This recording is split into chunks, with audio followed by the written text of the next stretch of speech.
Everybody, welcome back. It's me, Northern, playing some Binding of Isaac Afterbirth Plus. 5 wins in a row? Don't make me laugh. Call me when there's 500 wins in a row. Yo. Interesting. Don't know what our HP is like. 1.5 speed, 7 rate of fire. Both great. 2.7 damage. Quite poor, but the rate of fire compensates a little bit. V7, VW, ZJZH. If you have to ask, you can't afford it. We also start with Flatworm as our trinket, which is one of, like, I don't want to say it's one of my favorite trinkets, but it's like one of my favorite not amazing trinkets. Like, of all the useless trinkets, it's one of my favorites. It just feels right, you know, when your shots are a little bit larger. It's not quite like even Pupilla Duplex level. It adds a little visual variety, okay? And it's worth something. It's worth something. It's still real to me, darn it. I'm trying to figure out just where we stand here. We've had really, if I'm being honest with you, really satisfying runs lately. Runs that aren't necessarily starting in an amazing position, but, you know, usually not an untenable one. And then over the course of the first few floors, we pick up a little bit of momentum. That allows us to snowball into even more momentum, and then before you know it, we're in a great spot.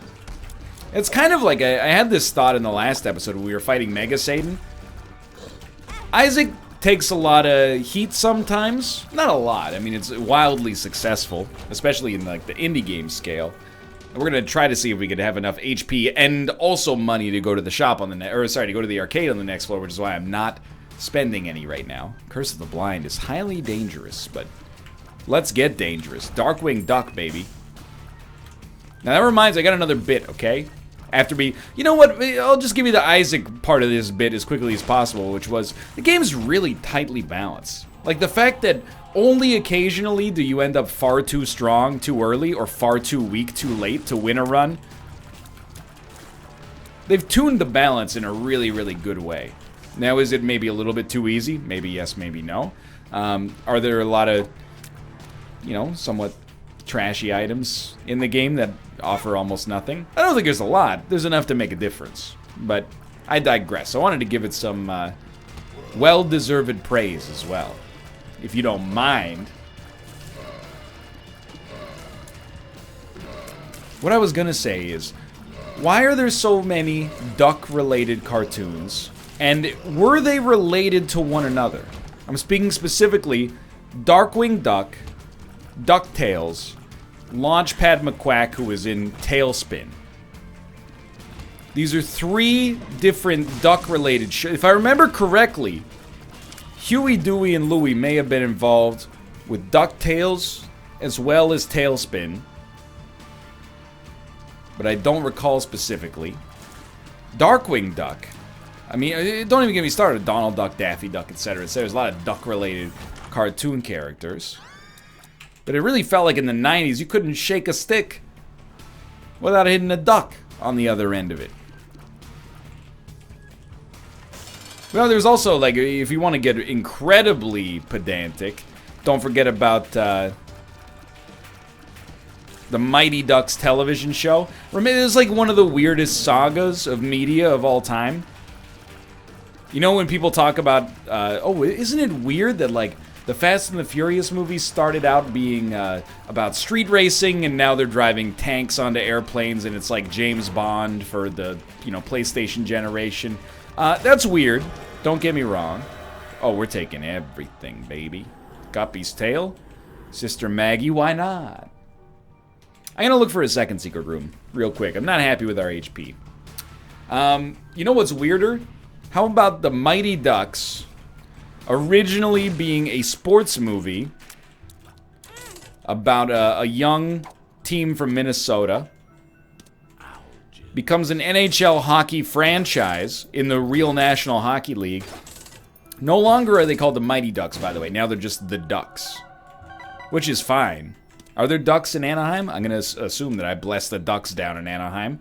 But then, after becoming a real hockey team,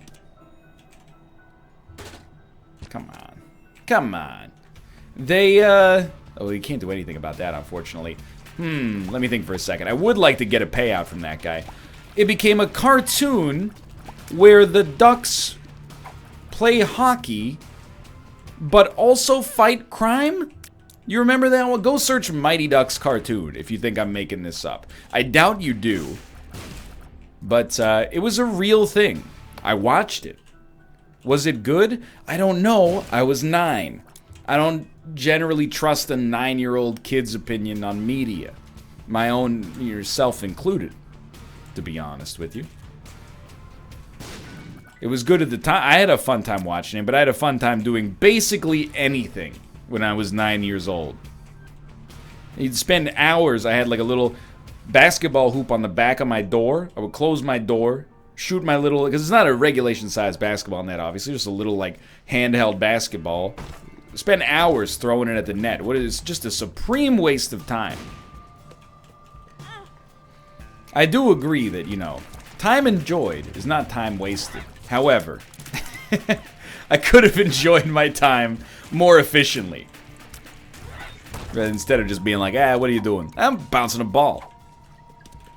But to this day, I am one of the best ball bouncers I've ever known. Probably because my brain grew around the stimuli of the of its environment, right? My body was like, put some more neurons in that like ball bouncing module. It seems to be used a lot. Surely this will help him survive and pass on his genes later. And if it had been a full-size basketball, it might have. Unfortunately, basketball is one of those sports. If you're not physically blessed, you just got no chance, right? Is that true with every sport now? Like, let me put it this way, okay? I'm cycling. I don't have the body not that when I was like 16, I probably would have had this desire. I don't have this desire anymore. It's just a fitness thing, but it's not like I cry myself to sleep every night that I can't be the next Floyd Landis or anything. But I don't have the body type of a champion cyclist, I should say. I don't have super long legs.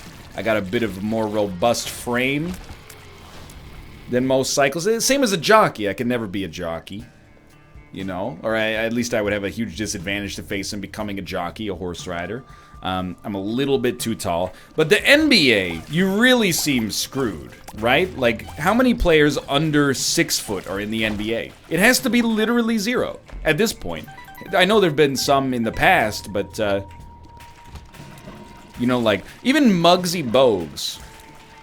I believe, let me make sure I got his metadata right when I Google him here. He's 5'8" or something like that. Muggsy Bogues. Muggsy Bogues, 1.6 meters. So he's like 15 centimeters shorter than me. Maybe 10 inches. No! 1.6 meters to inches. 62 inches? Muggsy Bogues was 5'3"? That's crazy. That's insane. What a hero. The 5'3" Bogues played point guard for the Toronto Raptors, Washington Bullets, and the Golden State Warriors. That's actually incredible. Disregard me to some extent. But like, for real, that's extremely rare. Shortest player in the NBA right now. Shortest NBA player 2018. Who is the shortest NBA player? Yeah, at 5'3", Muggsy Bogues. Think I don't know this? Take me to this crappy clickbait website. I want to see. Okay, shortest, 6 foot. His name is Patty Mills. Or wait, are we getting... This website is so weird, the way that they've set this up. 1.83, 1.83. I'll give it a sec. 1.80. Okay, there's a 5'11 player on the Celtics. There's a 5'10 player on the Phoenix Suns. There's a 5'9 player on the Bulls. And Isaiah Thomas apparently is 5'9. So let me put it this way. There's a very noteworthy player who is probably an inch to half an inch shorter than myself who's in the NBA. And it's like incredible. It's even the same as the NHL these days when, someone gets drafted and they're like 5'10", everyone goes, oh, this kid's gonna have problems. It seems antiquated, but at the same time, you know, if that's the wisdom, to some extent, maybe where there's smoke, there's fire. Like, when it comes to the PGA Tour, sure, you need a lot of athleticism, but is there, like, a PGA Tour prototype body? Tiger Woods spent a lot of his career being totally yoked. Rory McIlroy, same thing. But Phil Mickelson is just kind of like a husky, middle-aged dude. John Daly was smashing beers on the course, smoking like 4 packs a day. Seems a little bit different there. You know, you don't have to be like a... We had Guppy's head last time. We'll just take it and move on. We're already very close to becoming Guppy. But yeah, even like... I think back and I was like, our high school had a basketball team. The tallest person in senior year in high school was probably like 6'2". And we were like, wow, how's the weather up there, you know? It was... Nobody from that team was ever making it. There is one guy that... There's a family that went to my high school that were all very tall.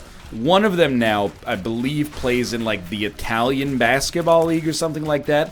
And that's pretty amazing. You know, that's... He was one of the tallest people I've ever seen in my entire life. And he's playing basketball professionally in like maybe the second or third best league in the world. So you gotta be like insanely talented to crack it, dude. I guess Muggsy gives hope to everybody, but I rode myself off from a basketball level for sure. Mind you, that was also in the 80s, and in the 80s nobody knew what was going on in sports, right? Like, I mean, in the 70s, that one dude pitched a no-hitter while he was tripping on LSD. You got to imagine, you know, with all the advances in sports science and psychology and equipment and stuff like that that has happened since then, anybody steps out there on the mound right now under the influence of psychedelics, you know, they're going to have like a triple-digit ERA. I'm not trying to be ignorant about, you know, the effects of psychedelics, because, you know, you're supposed to speak to what you know, and I have no freaking idea. I'm just saying I imagine. Back then, I mean, Wade Boggs was putting down 15 beers and storing them in his hollow leg, right? The metaphors have gone a little too far. I don't even really know what I'm saying anymore. Beautiful. Well, not so beautiful. Ace of Spades. I was about to say I think there should be like a short guys basketball league. But even I don't want to watch that. I'm not trying to be... I'm not short. I'm short on the internet, but in real life I'm like average height. I'm 5'10". I'm tall enough, or at least close enough to the average. I don't even feel the need to cheat and add on like an extra ½ inch. I don't go like I'm 5'10 and a half. I'm just people are like, how tall are you? If I don't want them to know, I'll say it in centimeters, because people here don't use them for height very often. They go, 175 centimeters, huh? That's, Anyway. But even I don't want to watch a short guys basketball league. I want to see dunks and blocks. I don't want to see layups and non-stop three-pointers, as exciting as those can be. I mean, just look at the Splash Brothers. But I would love to see an extremely tall jockey competition. Now you're starting to speak my language.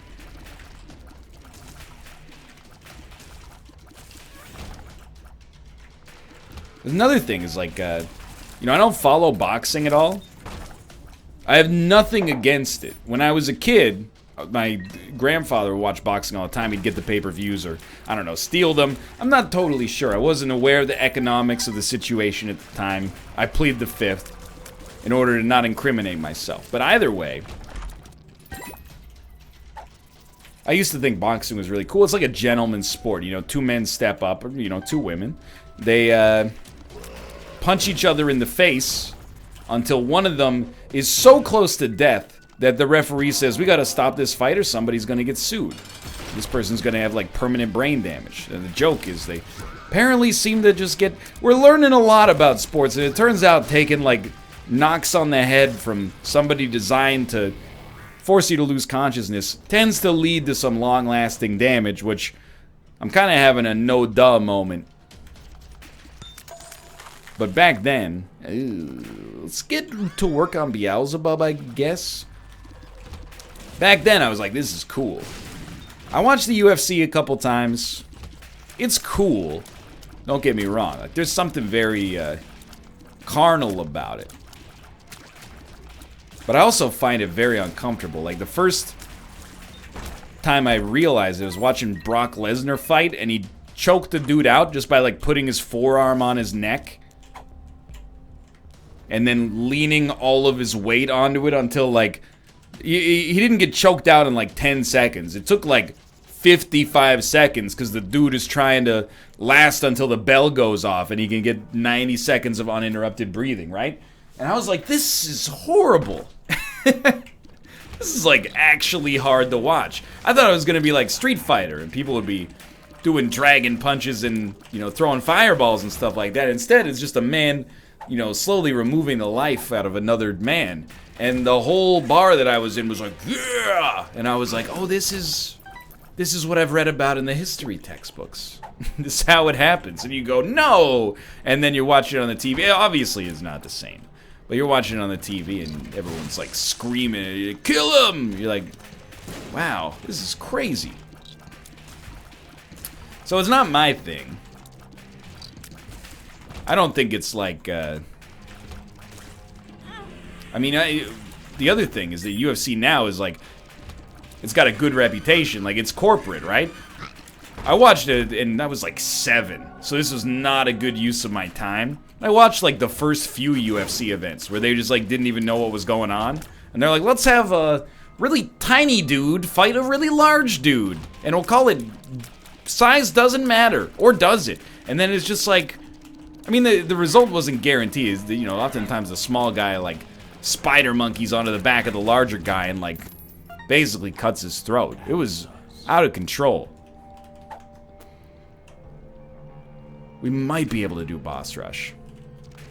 But now it's like, you know, they have doctors and stuff. Genuinely, it was like too hot for TV when it first started airing. And I was like, this is cool. But now I'm like, I don't know if I want to watch that. It's not like the same thing doesn't happen in hockey, you know. A lot of terrible incidents have happened in hockey, obviously. I'm just saying. I would love to watch a really tall jockey league. Just like you have to be at least over 7 feet tall, and then you ride a horse. Is it cruel to the horse? I don't know anything about the weight limits of what a horse can hold comfortably. Do I look like... Wait, what is the person called that puts the shoes on a horse? A farrier? Something like that? No, that's a dog. No, that's a terrier. Yeah, I know. I'm just trying to get myself out of this commentary pit I've managed to be forced into, you know? Get to these item rooms. I do think it's weird. I think we should invent more sports. Not necessarily to be on TV, because, like, you know, was anyone else around when Slam Ball came out? It's like, it's basketball plus trampolines, and you watch one game, and you're like, I don't know anything about the teams or the storylines, or... It's like when you buy an unlicensed sports game. You're like, well, I really like football. I'm gonna buy All Pro Football 2008. And then you're like, I'm playing as the Daegu Dragons. Who the heck is that? My quarterback is Bomb Trady. You know, you lose that connection. Let's go. That you had to the real-life players. It makes it a little tougher. But I think we should invent some more sports for the Olympics, you know? Basically, please don't take this the wrong way, even though it's highly offensive to all the hardworking athletes of the Olympics. A lot of the sports of the Olympics basically are made up for the Olympics.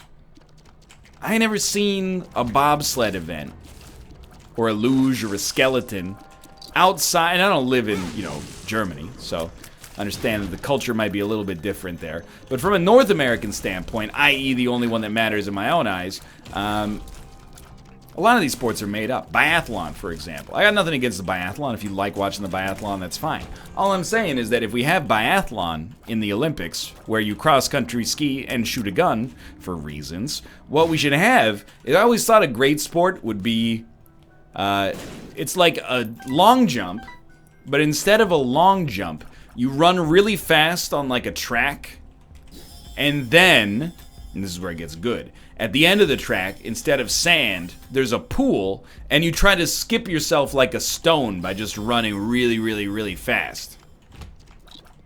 Would that even work? I have no idea, let's be real. But that was like, you'd call it like the Jesus run. And it might sound like that's ridiculous. You might be saying, NL, that's a ridiculous idea for a sport. I know, but have you ever seen triple jump? High jump, perfect sense. Who can jump the highest? Long jump, perfect sense. Who can jump the farthest? Pole vault. Who can jump the highest with this weird little tool here? Triple jump has never made any sense to me. Why not double jump? Why not quadruple jump? Did we not have a problem? What was the problem with just one jump? Like, triple jump reeks to me of like, oh man, the IOC said I had to have a new event on their desk by Monday. It's Sunday at 11:50 and I forgot. Oh yeah, it's like long jump, but you jump 3 times. I just don't understand it. And what I want though is not for triple jump to be disbanded. What I want is for my weird sports to be in there. People always they have arguments over like the events in the Olympics as if there's any sanctity to it whatsoever. Maybe I'm being needlessly reductive. By the way, I was at the Olympics this year, so if you're gonna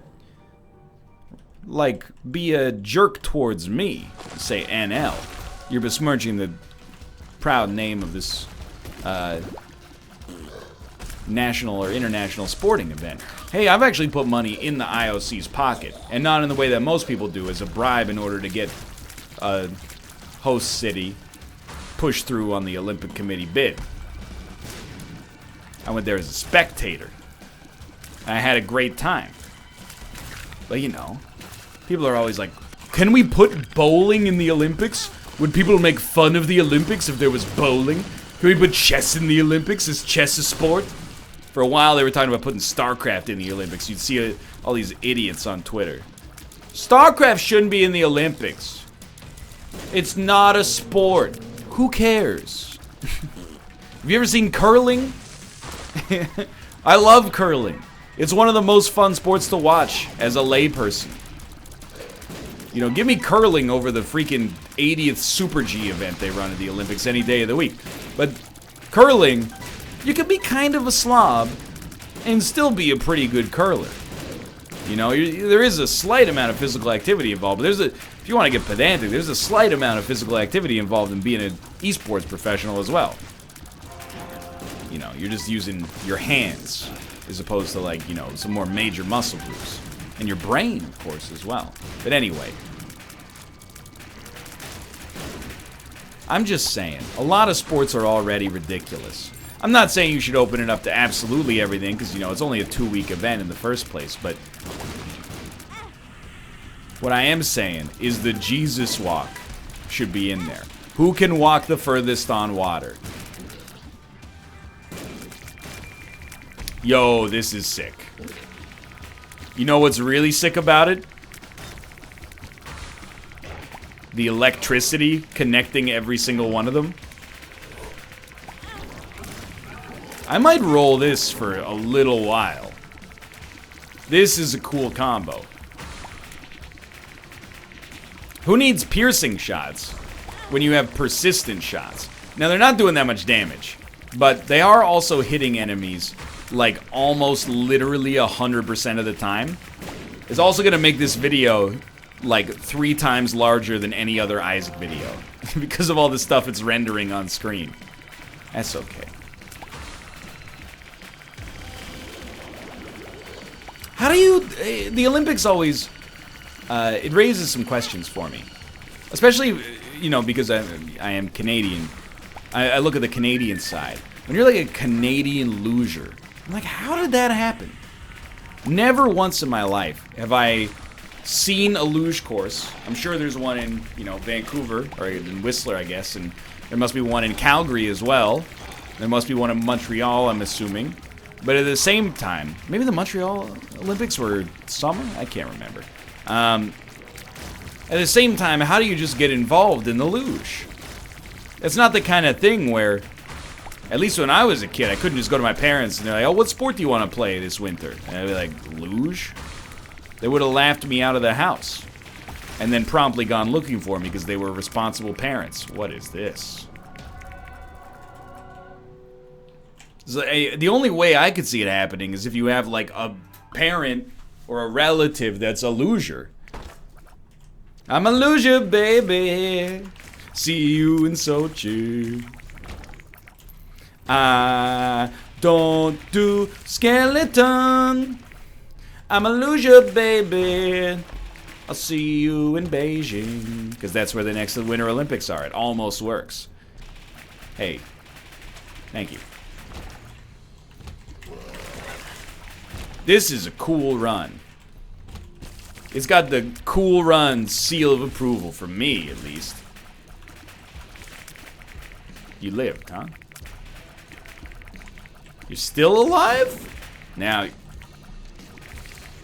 let me out. All I want now is to become Guppy, and we're actually almost there. I'm not gonna re-roll this one, because it's like a dream come true. This is a golden gift. You get gifted a run like this, you take it back to the store, you deserve what you get. It's like taking your Game Boy back to the store and being like, I want a Virtual Boy instead.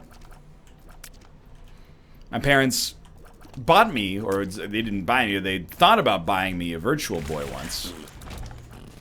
And I played one at this weird basement store that I'm sure was not as weird to an adult as it was to a kid. As a kid, I was like, this store is a dungeon. Having been to a lot of stores that sell Magic the Gathering related products now, I imagine it was probably just a normal game store. But anyway, I was gonna have a Virtual Boy given to me as like a birthday present. Tried it out and I was like, this is the future. Who needs more than 2 colors? Literally just red, really, but you know, there's red and contrast. And then, you know, that fateful report came out where, like, the FDA was like, hey, don't buy your kids a Virtual Boy. First off, it sucks, and secondly, they're gonna go blind. And my parents were like, oh, no. Dodge that bullet. Who knows, though? That could have stoked me. I could have been on the scene earlier than the angry video game nerd. It's such a weird era. You know, I think about this sometimes.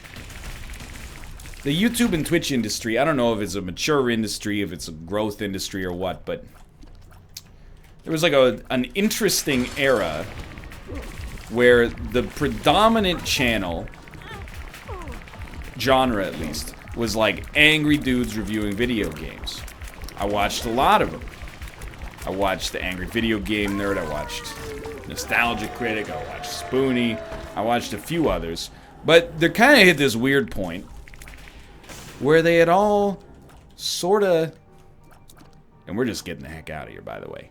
I'm not really happy with my HP. They'd all sort of like done all the really noteworthy bad games.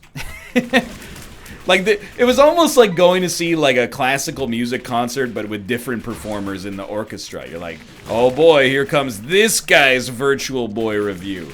Oh, here comes this guy's Fester's Quest review. You know, it's all part of that, like, natural growing up. You know, figuring out where you stand in the industry that we've done here. Now, like, YouTube's in a good place. And the platform itself has got its problems, no question about it, especially on the creator side. Let me put it this way. All these Isaac episodes get manually reviewed before getting advertisement approval, and they get rated as teens and up. Our Fortnite videos, where we occasionally say the F word, shoot other dudes in the face, and then dab on them, get all ages, even though I marked them as teenagers and up because of the aforementioned shooting and also perhaps the dabbing. So it is in a little bit of a weird spot, okay? But in terms of the diversity of content on the platform, you got lots of different people with lots of different voices. You got people, Well, I'm trying to think of like the way that I want to describe this. You've got people making clickbait. You got people making video essays. You got people making let's plays. You got people making, you know, tightly edited reviews. Some of them are ad supported. Some of them are Patreon supported. Something that I couldn't have even fathomed existing, you know, 8 or 9 years ago. It's pretty amazing. But there was that period where everybody was the angry gamer. Even I was the angry gamer, you know. We had poison mushroom back then. It's just because you knew it worked, you know. Like there were like 4 guys doing what you wanted to do, and you're like, how do I do it? And I'm like, I don't know. I'll be like inspired by them, and then figure it out after that point. And that's pretty much what has happened, you know. And there were even like reactionaries, you know, like you're like the nice Nintendo nerd. You guys remember Metroid? You're like, yeah, I remember Metroid. It's a classic. Wrong! I'm the guy who pretends to be the nice Nintendo nerd, but actually, I'm the truculent Nintendo geek. Oh, he's done it again! He's subverted my expectations.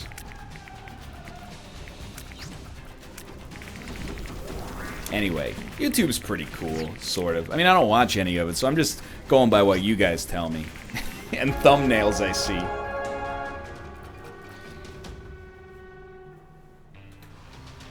Watch like 2-hour video essays on, you know, a single wall texture from Donkey Kong Country. That couldn't have existed back in the day, dude, back when I started. You know what? This is a really cool run. I love it. I'm gonna re-roll it. Just to see if we can add to the synergy. We've seen this. If this is where we depart... Hey, get off of my headphone cord, me. If this is where we depart from this synergy, so be it. Goodbye, old friend. Alright, this is a much more basic... Oh, the relic's back there, too. This is a much more basic synergy. We have Cursed Eye? We'll try to re-roll through this one as well. So who knows? Like, I don't know where, you know, where YouTube and Twitch go from here. Now I feel like it's shifted. There was a period for like a couple years, maybe a few years, where it was like all Let's Plays. That's the era that I'm stuck in forever. And now I feel like the #1 thing that I see related to gaming on YouTube is like Twitch highlights or stream highlights, like that, and then like top 10 coolest kills in Fortnite, which I'm not that cynical about. You know, edited content I feel has like made it back in a big way. It's just not the space I want to exist in because I'm lazy. What is this? Conjoin. Conjoin tends to surprise you sometimes. It comes around when you're down. And by that I mean I'm just making an Interpol reference to the police force. Yeah, to the police force, not the band. I don't like the band, but I'm a huge fan of the police force. Not the police force, the band. The police force, the concept. I don't really know what I'm talking about. This run doesn't seem terrible. It's just kind of like, you know, what have you done for me lately? You know, give me some homing tears and I'm loving life here. But we'll also probably never be thrilled with another synergy that we get just because, like, the one that we had with the eyeball tears wasn't even that good, but it was really, really cool. Kind of like me. Alright, Isaac's heart. Those bombs jumped. You saw that, right? Isaac's heart makes this one a little touchy, but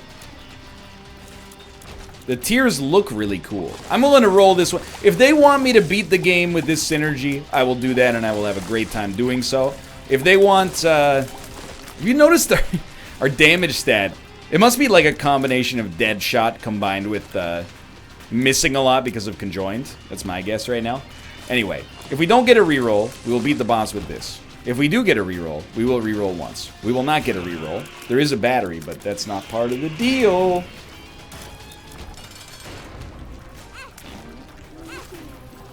You cannot kill me. Because what doesn't kill me makes you... Thanks for watching. Hope you guys enjoyed the episode. If you did, click the like button. Helps a great deal. Of course, subscribe if you want to see more in the future. For now, thanks for watching, and I will see you next time.